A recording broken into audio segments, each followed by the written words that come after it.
Continue on Little Collins Street until you reach Russell Street. Head north until you return to Bourke Street. Our destination is 186 Bourke Street.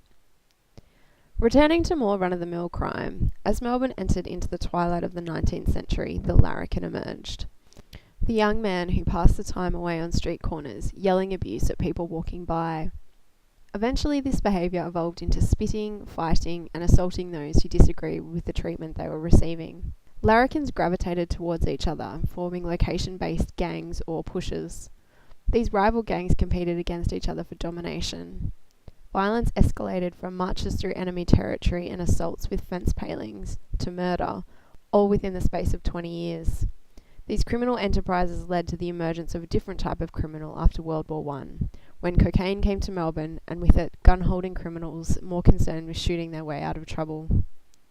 Sly grog emerged as another avenue for exploitation, as early closing hours continued after the war.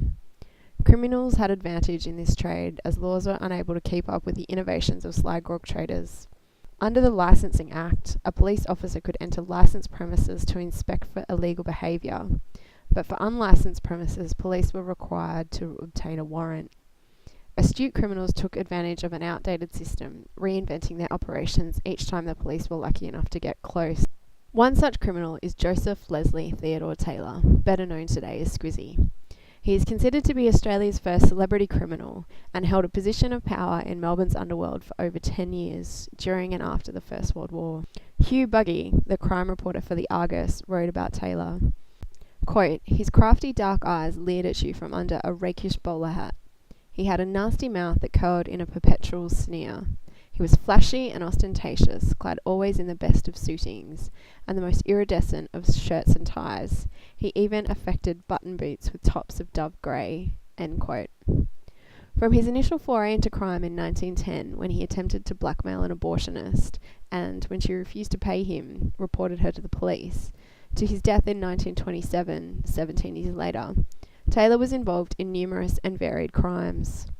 According to his biographer Hugh Anderson, in the 1971 biography, The Rise and Fall of Squizzy Taylor, a larrikin crook, quote, "Leslie Taylor flitted like a will-o'-the-wisp from crime to crime. He was behind every spectacular coup of the fevered 20s, ruling and terrorising the underworld of Melbourne and masterminding innumerable criminal enterprises.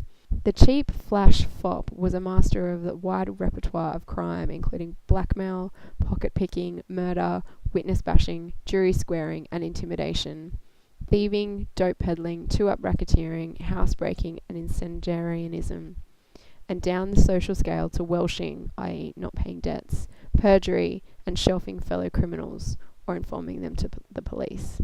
End quote.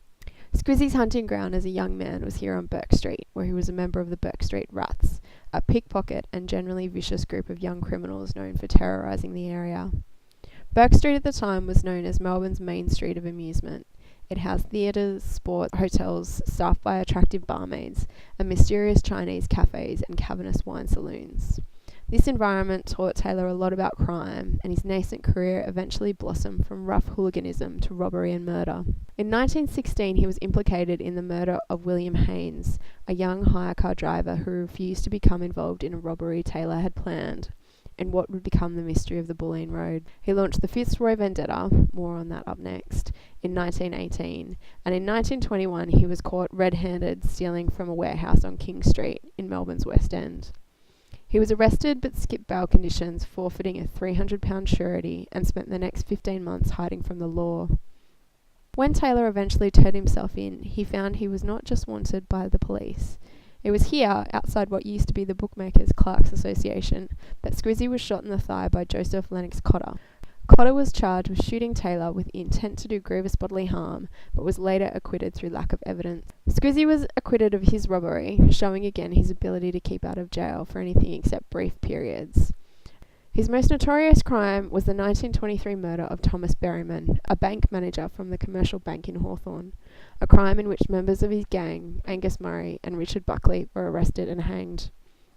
Taylor never saw the inside of the courtroom, despite the likely probability he was the third man involved in the crime. Squizzy's luck ran out on the 26th of October 1927, when he was shot dead in a shootout with long-term rival Snowy Cutmore in Barclay Street in Carlton. who was dumped at St Vincent's hospitals by a hire car driver and died half an hour later. Cutmore had died at the scene. According to Anderson, Taylor's funeral was a, quote, disgraceful exhibition of morbid curiosity and ended a long reign of underworld tyranny and an era of Australian crime that had already passed into legend, end quote.